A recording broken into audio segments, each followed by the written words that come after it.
Joining me today is Gerald Friedman. He's professor of economics at the University of Massachusetts. He's also the author of funding plans for a number of proposed single-payer healthcare systems at the state level.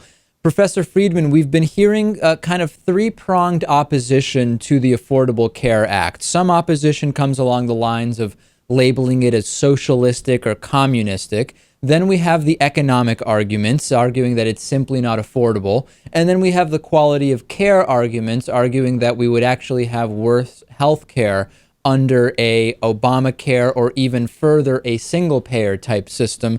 With you, I want to focus specifically on the economics and the affordability.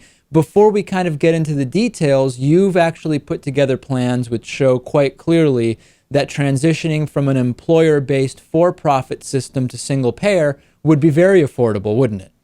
Yes, absolutely. It would save, if we did it for the whole United States, it would save in the first year about $600 billion. That's $600 billion. So if you talk about sustainability and whether a healthcare plan can be maintained into the future, the real question is whether we can do anything except single payer. And in that I include the Affordable Care Act, which is a step in the right direction, will make the healthcare system more efficient, will cover more people.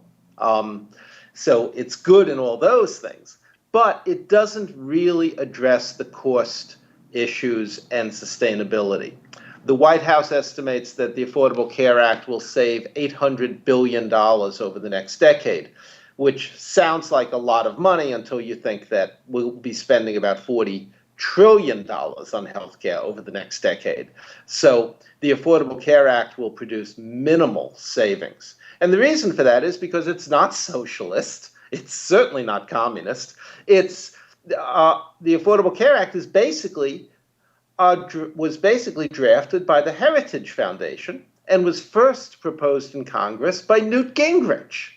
They're the ones who proposed an individual mandate and the establishment of the exchanges.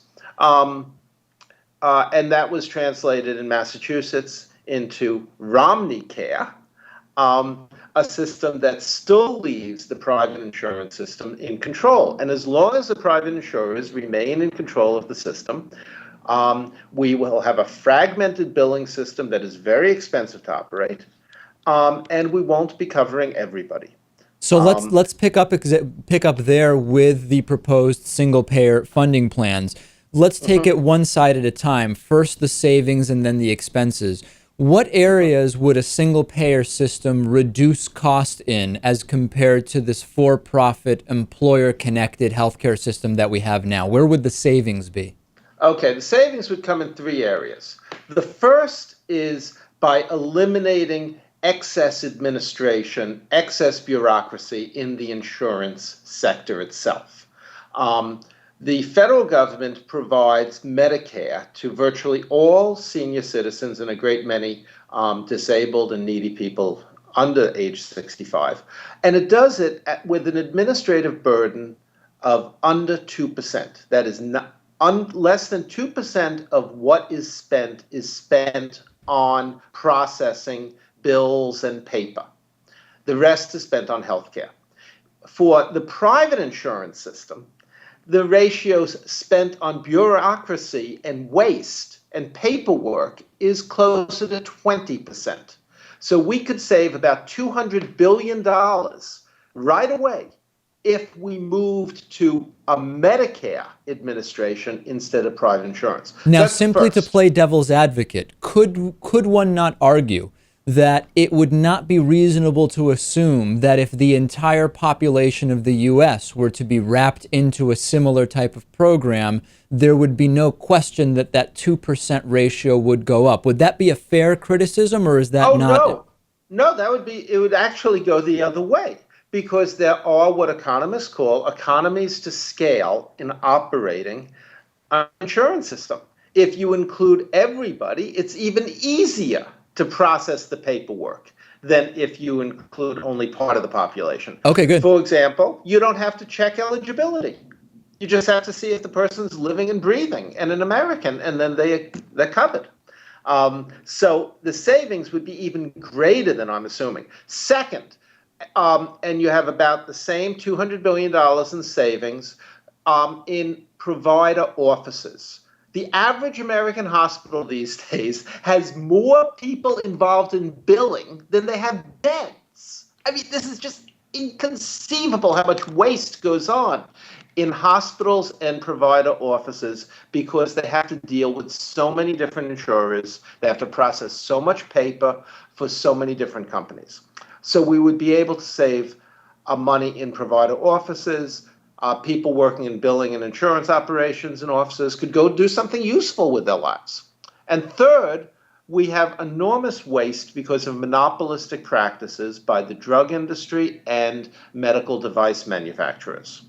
American drug prices are, according to the McKinsey Corporation, about 60% higher than prices for the same drugs in other countries. My daughter, we're in Rome right now, and my daughter was sick. We took her to a hospital where there was no bill, no processing of paper, and they gave us prescriptions. I took the prescriptions to a pharmacy, and for a Z-Pak antibiotic, which sells for about $60 in the United States, I paid €8, 1/5 as much.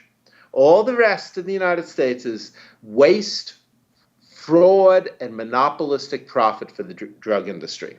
We would get rid of that with a single-payer system. So that would give us $600 billion in savings right away, and the savings would increase over time because instead of all this wasteful competition with every different hospital building maternity wards and competing for cardiac programs, et cetera, we would just organize our healthcare to provide efficient, quality healthcare for everybody and try to keep everybody healthy. So those are the savings numbers on the programs themselves. And I think in the limited time we have left, I want you to touch a little bit on an intangible, which is if employers no longer needed to administer health insurance benefits, isn't there a savings to be had there for all of these small businesses and large corporations that are in principle so worried about the cost of healthcare? Absolutely, absolutely. I talk to friends who run small businesses around Amherst, Massachusetts, and the towns around there, and they hate having to deal with insurance because it's a really difficult decision that they have to make, what type of insurance to have. They know the people who work for them, and they know that what their needs are, but they have to deal with the expense. And then the average American business spends thousands of dollars processing paper and deciding what insurer to hire. Last year, American business spent over $30 billion choosing insurance plans. That expense would just go away. And people would be free to choose where to work on the basis of what the best job is for them instead of where they can get health insurance. Businesses would be able to hire people on the basis of who's good for the job instead of having to think, well, that person may run up medical bills, so we can't deal with them. So where's the best place for our audience to see your entire presentation on this? Because I think many of our viewers would be very interested in that. Well, if you Google me, there are various presentations up on YouTube, whatever, where I run through the plans a little more thoroughly. Real News Network, not to pitch your competition, but Real News Network did a 4-part series with me last year. Also, you can look at the National Physicians for National Health Plan, PNHP.org. They have links to various things I've written, including my analysis of HR 676, the National Medicare for All bill.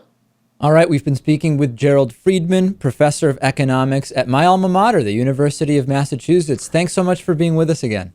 And we're proud of you, David. Thank you. Thanks.